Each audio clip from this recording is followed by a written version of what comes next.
Hey, what's happening, everybody? Today's video, we're going to do something a little bit different than normal. I've been putting this off for a long time, and I'm finally going to dive into kind of looking at some of the WWF magazines. Now, before I do that, there are three magazines, or more importantly, three booklets I do want to look at. So, in 1985, WWF did put out three particular books that featured three of their megastars, their biggest superstar and face of the franchise, Hulk Hogan, the biggest heel, probably the 1980s, who would have been Roddy Piper, and of course the larger-than-life Andre the Giant character. So I do own all three of those booklets, and before I get into the magazines, we are actually going to take a look at each and every single one of those three booklets. Now, I've been putting off looking at the magazines because it's not really a thing that I do. I don't really do magazine reviews, so I'm not really sure how I want to present each of these videos, but I guess by going through these booklets, it's going to be a nice little starting point, and depending on how well these videos do, we can move on from there, and we can see if I want to do one or two magazine review videos per week. So let's get started. So this is the biography of Hulk Hogan. Once again, this book was printed in 1985, and it is one of three booklets. So I got a couple stands here. Hopefully keep this book in place so that I can actually go ahead and hold the camera while turning each of these pages and try and look at, kind of give you a little play-by-play with each page. Or at least most of it. I don't think we're going to sit here and spend a lot of time on each individual page.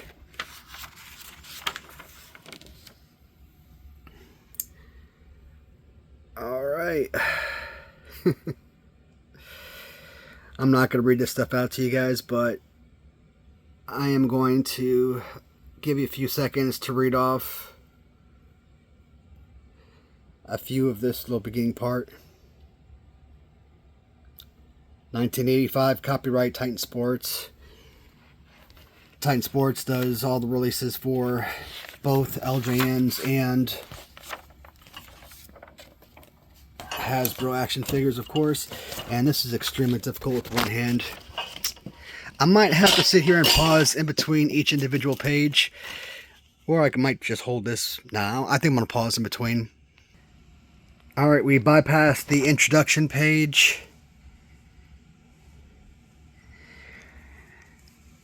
Again, we're not going to sit there and actually read any of this.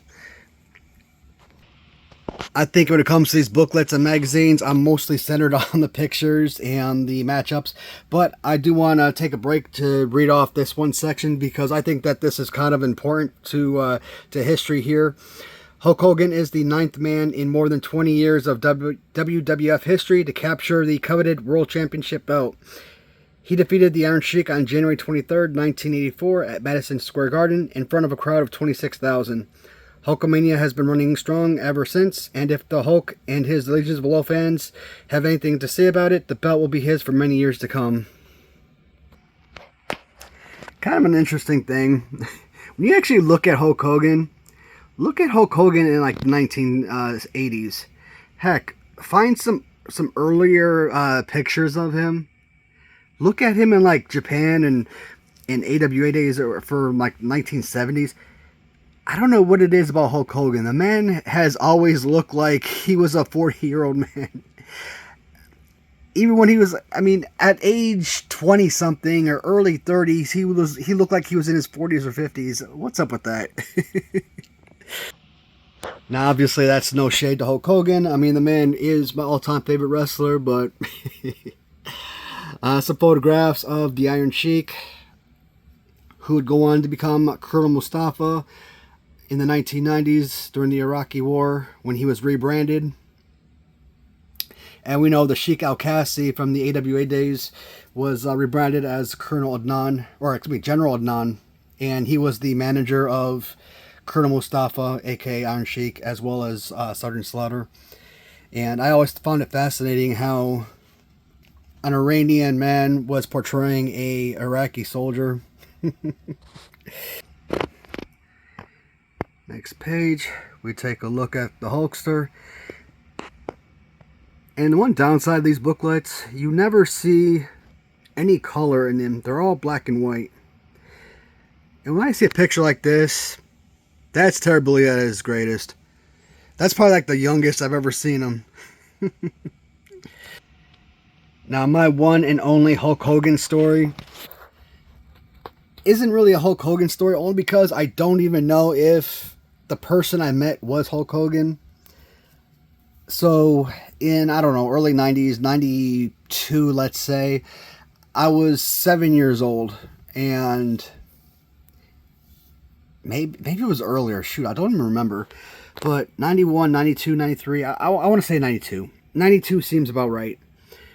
My mom, my older sister, and I, we left Chicago, and we took a Greyhound bus, and we went down to South Carolina.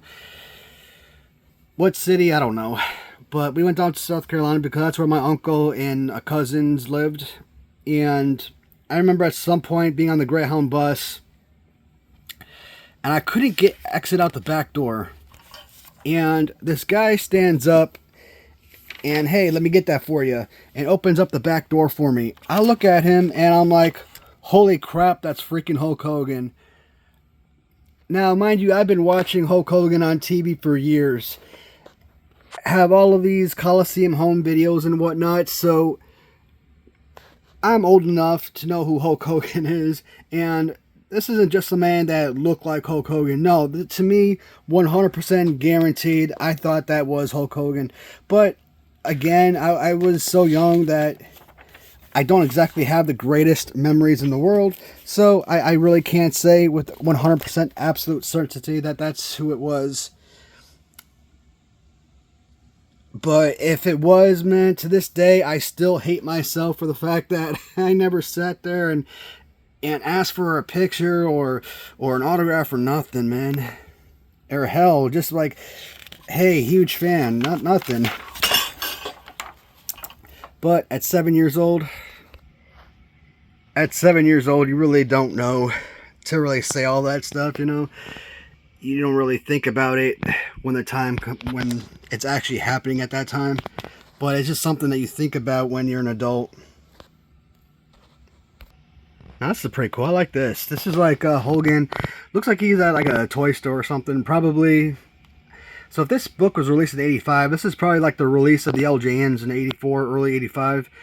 And he's probably at a toy store during the release of those action figures. So that's pretty awesome. Oh yeah, definite toy store. Can't really make out any of those boxes in the back or anything, but this is pretty cool. And then the fun thing about doing these videos, I haven't gone through any of these magazines. I've been collecting the heck out of them, but literally I haven't looked through any of them, so it will literally be the first time I see these magazines, and it'll be like a fresh experience for me. And hopefully, if you guys have never seen any of these magazines or booklets, it'll be a fresh experience for you as well. Now, this isn't going too bad, but to be honest, I really got to find a better way to film this. Kind of sit down and be able to turn the pages without any... Actually, I wonder if I can move that one stand. I'm going to try that with the next one. Alright, so it's kind of leaning, but I'm going to see if I can do this with one stand.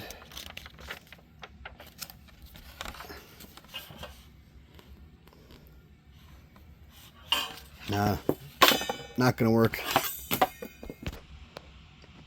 I think maybe a bigger table next time.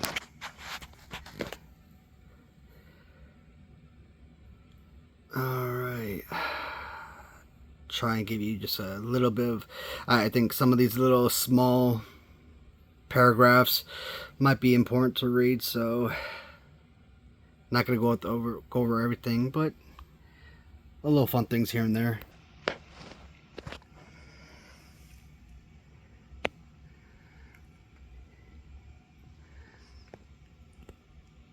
Mr. T, that's awesome. So I see Mr. T, I see Jimmy Snuka. Is that Piper in the corner over there? Can't really make out anybody else. But yeah. I need to get one of these. One of those little real vintage 1980s. I've seen one for like Undertaker, but I don't know if that's like early 90s or late 80s Undertaker, or if that's like some kind of like modern foam hand. And I've seen a Jimmy Snuka one. I've seen a Jim Duggan one on eBay. I don't know. I've just never been a fan of these big foam hand things, though. But I don't know. I've come across them a few times. Well, a number of times. So I'm a collector, right? You would think that if I collect all things wrestling, why not? Alright, just go over a few more pages. I probably won't say anything over these next few pages, not unless something like really stands out. Just gonna go over them really quickly.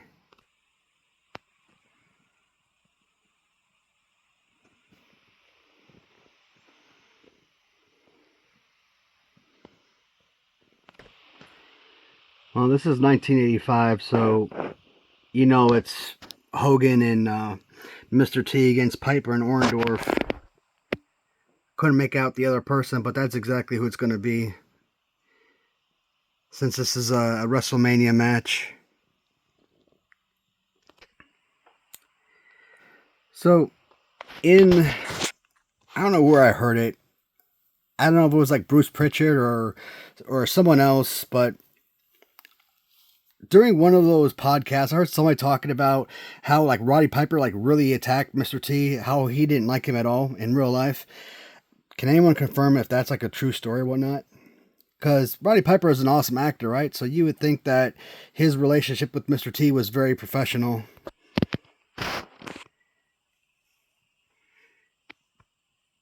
Alright, we're starting to wind down. Booklet is almost complete. Muhammad Ali? How about that? I think I started watching WrestleMania 1 a long while ago. I can't even remember where I left off. But like the main eventers, I didn't even get to that point. I never got to the Hogan and Mr. T matchup. And I'm trying to think of who was it. Not Bruno Sammartino, his son, David Sammartino. So far from WrestleMania 1, from what I saw, when I was actually down here actually watching WrestleMania 1, I don't know. I wasn't impressed. I know a lot of people find WrestleMania 1 to be like this great sporting event, but I wasn't impressed. I was bored through it. And even though I didn't finish the tape, so far as I made it through, I think David Sammartino, his match, I don't remember who he was fighting against, but I think he had like the best matchup so far. So I just pulled out the VHS to confirm the matchup. So it looks like David Sammartino during WrestleMania 1 squared off against Brutus Beefcake. And to me, that was the most enjoyable matchup of the entire WrestleMania. Kind of going off topic. So, Greg Valentine and Junkyard Dog. I wasn't like really enthusiastic about that matchup. Greg Valentine ended up winning, but they ended up getting overruled because his feet was on the ropes. I remember that much. Let's see. Matt Bourne versus Ricky Steamboat. I think I saw that one. I think that one was a decent match. And King Kong Bundy, SD Jones. They called that like a 9-second match, but that wasn't 9 seconds. That had to be about half a minute to about a minute long. But they had to make it seem more spectacular than it was. And I always gave SD Jones credit for highlighting a WrestleMania. That he must have been somebody really important for being part of such a huge event. But man, it was basically just a squash match. So that kind of sucked. But they had to kind of introduce King Kong Bundy as like this dominating presence in the ring. So I kind of understand that. But they couldn't have done that against somebody a little bit more intimidating than your basic jobber. This is your full-length poster.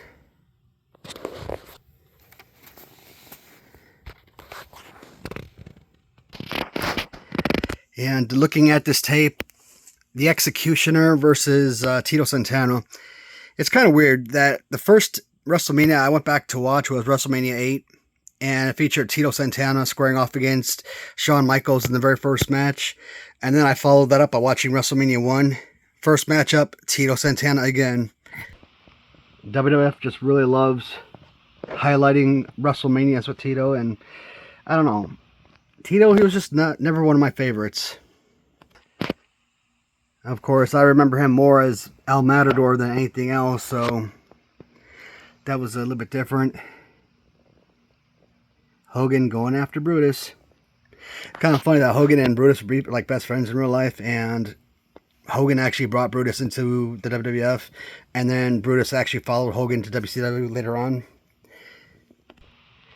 Now, Brutus, he was a very talented performer in his own right, but for whatever reason, I think a lot of people think he only got over as much as he did because of his relationship with Hogan, which I think was kind of unfair. But it does benefit people to have friends in high places. And we're winding down now, guys. Just a couple more pages to go. Yeah, when I do the next booklet with Roddy Piper, I'm definitely going to have to find a different way to review it, because this right here is like not easy. The pause and record as we go along is just, yeah, not fun. But as I said, this is more about looking at the pictures more than anything else. So that's Morocco. I've seen Morocco wrestle. I don't remember him having chest hair. Maybe I kind of picture him as more of like Dino Bravo kind of a look. Or maybe I'm picturing Dino. No, I'm definitely picturing Dino Bravo now. But when I pictured Don Morocco, I kind of feel the same way though. This book would have definitely done better if it had actual color. Oh, how about that? They got a nice little LJ in there. Nice. Could you beat a life-size version of the man Morocco? Oh, this man Morocco.